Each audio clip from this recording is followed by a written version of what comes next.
ఇదో నమః. గురువుగారు, శివాలయానికి వెళ్ళి ప్రసాదం తీసుకుని ఇంటికి వెళ్ళొచ్చున్నాను. మంచి ప్రశ్న ఇది. చాలా మంది అడుగుతూ ఉంటారు. మరి ఎందుచేత ఈ అనుమానం ప్రబలిందో నాకు తెలియదు, కానీ మీరు అడిగింది మాత్రం చాలా మంది మనసులో ఉన్న సందేహం. శివాలయానికి వెళ్ళినా, విష్ణువాలయానికి వెళ్ళినా, ఏ దేవాలయానికి వెళ్ళినా ఈశ్వరుడు యొక్క ప్రసాదాన్ని పుచ్చుకోవలసిందే. ప్రసాదము అన్న మాటకి అర్థం ఏమిటంటే అనుగ్రహము. ప్రసాదము దేనికి గుర్తు? అనుగ్రహమునకు గుర్తు. ప్రసాదం నోట్లోకి పుచ్చుకుంటాం. ఎందుకు ప్రసాదం పుచ్చుకోవడం అంటే, ప్రసాదం పుచ్చుకున్నప్పుడు దాని యొక్క తేజస్సు మనస్సుగా మారుతుంది. మనస్సుకి ఒక స్థూలమైన రూపం ఏముందండి? నా గుండె చూపించమంటే చూపిస్తారు ఏదో వైద్య సాధనాలతోటి. ఆఖరికి నా కంటి వెనక ఉన్న రెటీనా కూడా కనపడుతుంది. కానీ మనసుని చూపించండి అన్నారనుకోండి, అది ఎవరు చూపించలేరు. అది సంకల్ప వికల్ప సంఘాతము, అది సూక్ష్మ శరీరం. అందుకే అది ప్రత్యక్షంగా కనపడదు. కానీ మనిషి జీవితాన్నంతటినీ శాసించేది ఆ మనసే. ఆ మనసు సద్బుద్ధితో కూడుకుని మంచి ఆలోచన చేసిందనుకోండి, మీ సమస్యకి పరిష్కారం అక్కడే ఉంటుంది. ఆ సమస్యకి పరిష్కారం ఆయన దగ్గరే ఉంది. ఆయన ఆ పని చేస్తే సమస్యకి పరిష్కారం వచ్చేస్తుంది. కానీ ఆ పరిష్కారం ఆయనకి తట్టదు. తట్టక బాధపడిపోతూ ఉంటాడు, ఇబ్బంది పడిపోతూ ఉంటాడు.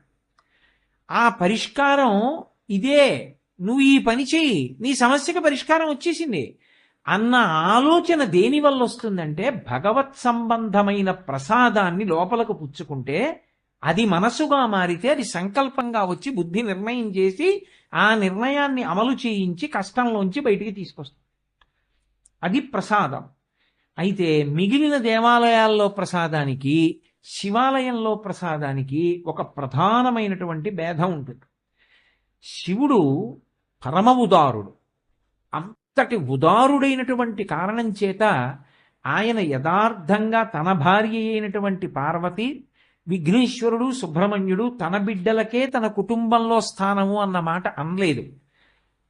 తన కుటుంబంలో పిల్లలు అని మనం ఎవరిని అనుకుంటామో వాళ్ళకన్నా పెద్ద స్థానం ఎవరికి ఇచ్చాడు అంటే బయట వాళ్ళకిచ్చాడు. చండీశ్వరుడని ఆయన ఒక మహానుభావుడు, ఒక బ్రాహ్మణుడు, వేదం చదువుకున్న బ్రహ్మచారి.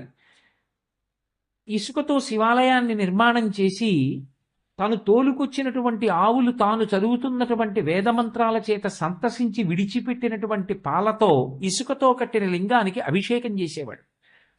ఈ పిల్లవాడు పాలన్నీ ఇసుకలో పోసేస్తున్నాడని ఎవరో దారిన పోతున్న వ్యక్తి చెప్పాడు. తండ్రి, పిల్లవాడు నిజంగా పాలు ఇసుకలో పోస్తున్నాడేమో చూస్తానని చెట్టెక్కి కూర్చున్నాడు. పిల్లవాడు గమనించలేదు.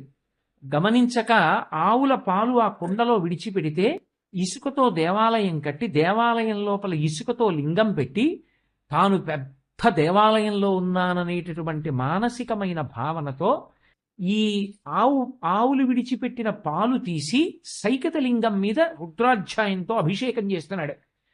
ఆ చేస్తున్నప్పుడు ఆయన ఒకటైపోయాడు. ధ్యానం చెప్తున్నాడు, కానీ మనసు నిండా శివలింగాన్ని చూస్తూ తాను శివలింగం అయిపోయాడు. అంతటి ఆనందంలో ఉన్నాడు. మూడు ఒకటైతే ఆనందం ఉద్భుతమవుతుంది. తమలపాకులు వక్క సున్నం కలిస్తే నోరు ఎర్రబడినట్టు ధ్యానమునందు ధ్యానము చేస్తున్నవాడు, ధ్యానము చేయబడుతున్నది, ధ్యానము మూడు ఏకీకృతమైతే ఆనందం ఉద్భుతమవుతుంది. ఆ ఆనందంలో ఉన్నాడు. తండ్రి చూశాడు దూరంగా చెట్టు మించి, వీడు పాలు ఇసుకలో పోసేస్తున్నాడని పరుగు పరుగున వచ్చి కాలుతో ఆ ఇసుకతో కట్టిన గుడినంతటినీ తన్నేశాడు. అయినా పిల్లవాడికి తెలియలేదు. ఆ పాలు అలా పోసేస్తున్నాడు, కళ్ళు మూసుకుని శివలింగం మీద పడుతున్నాయి. పిల్లవాడు తన వంక చూడలేదన్న కోపంతో అక్కడ ఉన్నటువంటి ఆవు పాల కుండని కాలుతో ఒక్క తన్ను తన్నాడు. అలా తన్నేటప్పటికీ ఆ కుండ బద్దలైపోయి పాలన్నీ కింద పడిపోయాయి. అతను పాత్రలోకి ఇలా చేయి పెడితే పాలు తగలలేదు, బహిర్ముఖుడయ్యాడు. చూశాడు, తండ్రి ఉగ్రుడై నిలబడి ఉన్నాడు. కుండ బద్దలగొట్టేశాడు, కాళ్ళ నిండా పాలున్నాయి. అభిషేకం జరుగుతున్నటువంటి శివాభిషేకానికి ఉపయుక్తమవుతున్న పాలకుండ తన్నాడు. మా తండ్రి మహాపాపం చేశాడు. ఈ కాళ్లతో ఉంటే ఇన్ని నరకాలు అనుభవించాలో, అందుకే తండ్రిని రక్షించడానికి ఆవు పాలతో అభిషేకం చేస్తున్నప్పుడు ఆ పాత్రని తన్నాడు కనుక ఆ కాళ్ళు నరికేస్తానని గొడ్డలి విసిరాడు. ఆ గొడ్డలి ఒక కాలుని తెంపి రెండో కాలుకి తగిలింది. తండ్రి నెత్తుటి ధారల్లో కింద పడి శరీరం వదిలేశాడు. వెంటనే పరమశివుడు ఆకాశంలోంచి నందివాహనారూఢుడై ప్రత్యక్షమయ్యాడు. ఎంత భక్తిరా నీది!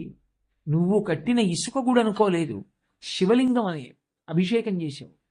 తండ్రి ఆవు పాల పాత్రని తన్నాడని ఉద్ధరించడానికి గొడ్డలితో కాళ్ళు నరికావు తప్ప ఏదో కక్షతో నరకలేదు. కాబట్టి నిన్ను నా కుటుంబంలో ఒక వ్యక్తిగా తీసుకుంటున్నాను అని చండీశ్వరుడు అన్న పేరుతో స్థానం ఇచ్చాడు. ఎప్పుడూ ఇదే ధ్యానంలో కూర్చుని ఉంటావు, ప్రతి శివాలయంలో ఉత్తరంగా ఉంటావు, ఉండి ధ్యానం చేస్తూ ఉంటావు. నన్ను నీ దగ్గరికి వచ్చి ఎవరైనా చిటిక వేస్తే కళ్ళు విప్పుతావు, భంగమై కోపంగా చూస్తావు. వెంటనే నాకు ఇచ్చినవే ఉన్నాయో, నాకు తినమని తెచ్చినవే ఉన్నాయో అందులో సగం నీవే, నే తినగా మిగిలినవి నీవి. అవి భక్తులు ఇంటికి పట్టుకెళ్ళాలి అంటే నీ అనుమతితో పట్టుకెళ్ళాలి. అందుకని పట్టుకెళ్ళి చిటిక వేస్తే ఆయన కళ్ళు విప్పుతాడు, దేనికి ధ్యానభంగం చేసేవారు. అయ్యా స్వామి ప్రసాదం పట్టుకెడదాం అనుకుంటున్నాను ఇదిగో అని కొబ్బరి చెక్క చూపించాలి. ఆయన ఒకసారి చూసి పట్టుకెళ్ళి ఈశ్వరానుగ్రహం పొందంటాడు, అప్పుడు పట్టుకెళ్ళాలి.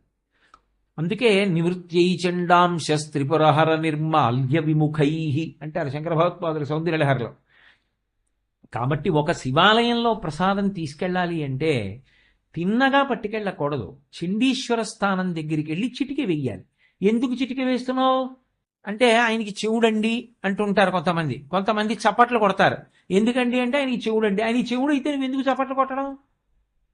కాదు, తప్పది, అది ఇంకో దోషం అలా అనడం.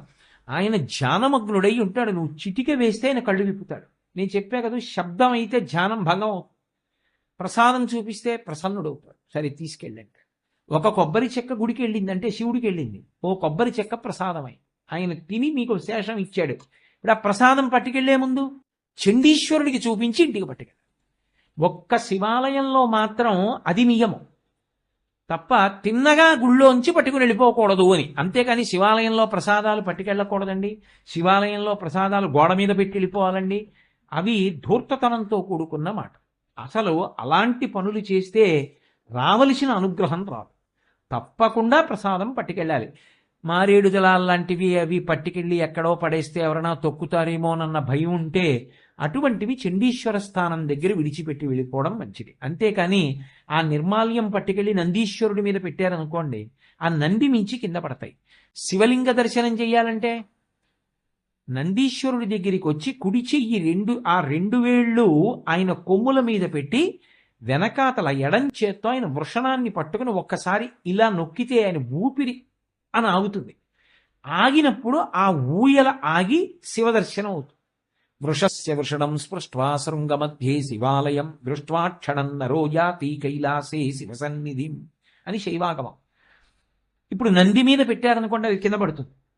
వెళ్ళి దర్శనం చేద్దాం అనుకున్నవాడు అది తొక్కాడు అనుకోండి, గత జన్మల పుణ్యం పోతుంది. పుష్పదంతోపాఖ్యానం అదే. కాబట్టి నంది మీద కాదు పెట్టవలసింది, చండీశ్వర స్థానం దగ్గర నిర్మాల్యం విసర్జించాలి. అందుకే శివలింగం మీద నిర్మాల్యం తీసేటప్పుడు ఉత్తరాభిముఖంగా తీస్తారు, ఎందుకంటే చండీశ్వర స్థానం ఉంది కాబట్టి ఉత్తరాన. అథవా శివాలయంలో ప్రసాదాన్ని నిస్సందేహంగా తీసుకువెళ్ళవచ్చు, తీసుకువెళ్ళాలి కూడా.